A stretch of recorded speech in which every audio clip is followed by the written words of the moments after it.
Thin client को screw की मदद से यहाँ पर अटैच कर दिया गया है। इसमें कीबोर्ड माउस के 2 USB केबल जोड़ दिए गए हैं, एक पावर केबल जोड़ दी गई है और एक नेटवर्क केबल जोड़ दी गई है। मॉनिटर की VGA केबल थिन क्लाइंट में जोड़ दी गई है और VGA केबल का दूसरा सिरा मॉनिटर में जोड़ दिया गया है। मॉनिटर की पावर केबल भी जोड़ दी गई है। इस सबको जोड़ने के बाद जब हम थिन क्लाइंट को पावर से ऑन करेंगे तो हमें ये डिस्प्ले दिखाई दे रहा है। ये इसका बिल्कुल शुरुआती डिस्प्ले, इसको भी कॉन्फ़िगर नहीं किया गया है। सबसे पहले हमको इसमें एक यूज़र क्रिएट करना है।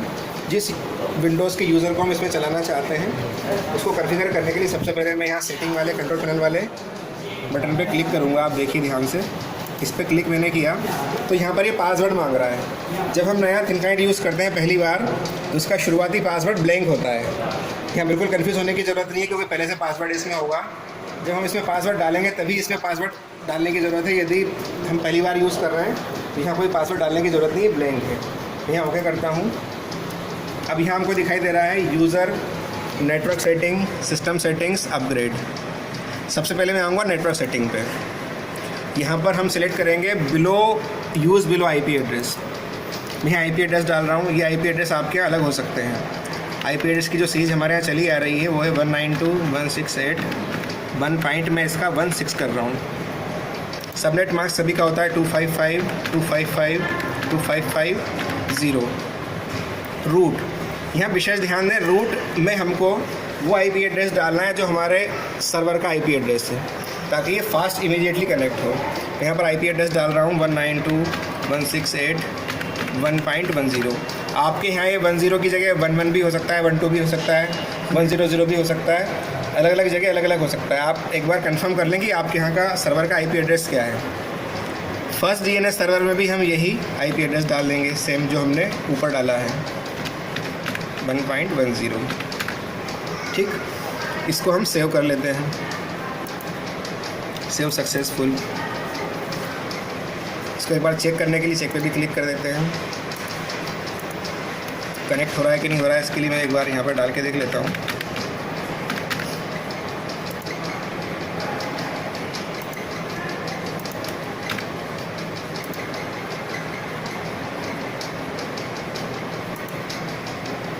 चलिए ये कनेक्ट हो जाएगा। आगे बढ़ते हैं। ये करने के बाद सेव कर लिया है मैंने इसको। अब मैं यहाँ पर आऊँगा यूज़र कॉन्फ़िगर में। ये सबसे महत्वपूर्ण पार्ट है, इसको आप समझ लीजिए क्योंकि आपके पास यदि एक से अधिक थिन क्लाइंट आपके सिस्टम में है, किसी जगह 4 हैं, किसी जगह 6 हैं, किसी जगह 10 हैं, तो आपको IP एड्रेस की सेटिंग में केवल ऊपर वाला IP एड्रेस चेंज करना होता है, पर यूज़र कॉन्फ़िगरेशन में आपको हर जगह चेंजेस करने होते हैं। सबसे पहले मेरे को नया यूज़र ऐड करना है। मैं न्यू पे क्लिक करूँगा। कनेक्ट नेम में रख देता हूँ सेवा। अभी यहाँ पर हम चौथे नंबर का काउंटर चालू कर रहे हैं, इसका नाम मैं रख देता हूँ सेवा 4। होस्ट एड्रेस, जिस सर्वर से इसको हमको कनेक्ट करना है उसका एड्रेस क्या है, वही IP एड्रेस जो हमारे उधर सर्वर का था 192.168.1.10। यूज़र नेम, यहाँ हम सेवा 4 यूज़र को कनेक्ट करना चाह रहे हैं। सेवा 4 ही होगा ना कि कोई दूसरा यूज़र होगा? चलिए मैं सेवा 5 कर देता हूँ। सेवा 5 यहाँ पर पहले से नहीं था, सेवा 5 में कर देता हूँ ना। सभी के पासवर्ड आपको पता है 100 डिफ़ॉल्ट पासवर्ड होते हैं। डोमेन नेम जो है सभी जगह OPD आएगा। हमारे सर्वर का डोमेन नेम OPD है। पोर्ट नंबर 3389 ही रहता है बाय डिफ़ॉल्ट, इसको यही रखना है। कनेक्शन टाइप भी हमको MSRDP रखना है। इसमें कोई छेड़खानी करने की ज़रूरत नहीं, पहले से ही आपको दिखाई दे रहा है। इसको हम सेव कर देंगे। सेव सक्सेसफुली हो गया। अब देखिए कि आपको एक रो दिखाई दे रही है, इसमें यूज़र का नेम आ रहा है, कनेक्शन टाइप आ रहा है, IP एड्रेस। इसको मैं एक बार सेलेक्ट करूँगा, ये ब्लू कलर का हो जाएगा। यहाँ पर देखिए एक आ रहा है शॉर्टकट के लिए, इसको मैंने सिलेक्ट कर लिया, और एक ऑप्शन आ रहा है ऑटो के लिए। यदि हम ऑटो पे चेक लगा लेंगे तो आपका सिस्टम ऑटोमेटिकली यहाँ पर कनेक्ट हो जाएगा। इसको शॉर्टकट में ले लूँगा तो जब बाय डिफ़ॉल्ट जब डेस्कटॉप खुलता है तो वहाँ पर इसका शॉर्टकट आपको दिखाई देगा। यहाँ पर इस बटन पे क्लिक करना ना भूलें, एडेड सिंक्रोनाइज टू होस्ट। मैं इस पर क्लिक कर रहा हूँ, एक बार इस पर क्लिक करना है, ये ओके हो गया। अब बैक में जाते हैं। अब आप देखेंगे सेवा 4 वाला आइकॉन जो है वो यहाँ पर हो रहा है कनेक्ट, है ना। अभी आप यहाँ देखेंगे यहाँ पर इस डिस्प्ले में ये आइकॉन पर जो केबल का जो आइकॉन है यहाँ पर क्रॉस लगा हुआ है। इट मीन्स कि नेटवर्क केबल अभी हमारी कनेक्ट नहीं है प्रॉपरली। मैं इस बार चेक करता हूँ पीछे, कहीं या तो केबल हिल गई है। आइकन दिखाई देगा कि हाँ इसकी केबल हिली हुई है। चालू। अब मैं इस बार चेक करने के लिए सेवा होल्ड पे क्लिक करता हूँ। यदि हमारा IP एड्रेस सर्वर का सही होगा तो कनेक्ट हो जाएगा।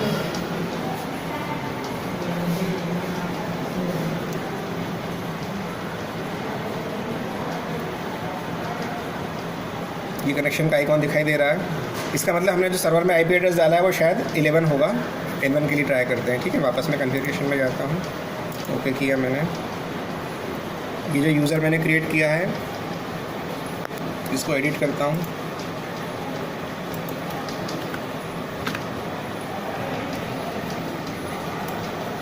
सेव करते हैं।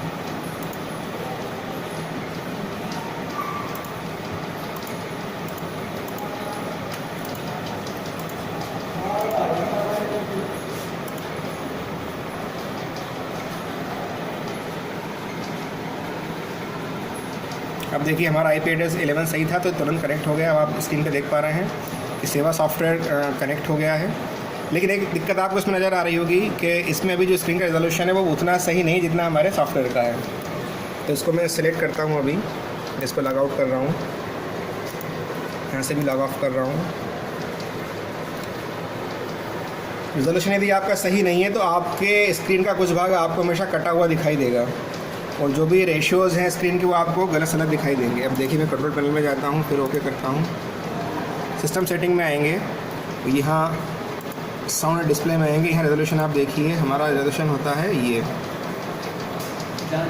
1360x768। मैं इसको सिलेक्ट कर रहा हूँ, इसको सेव कर देता हूँ, ओके कर देता हूँ। सिस्टम रिबूट होगा, मतलब कि एक बार पावर से बंद होकर दोबारा चालू होगा। इसके बाद सॉल्यूशन से आपका सही आ जाना चाहिए।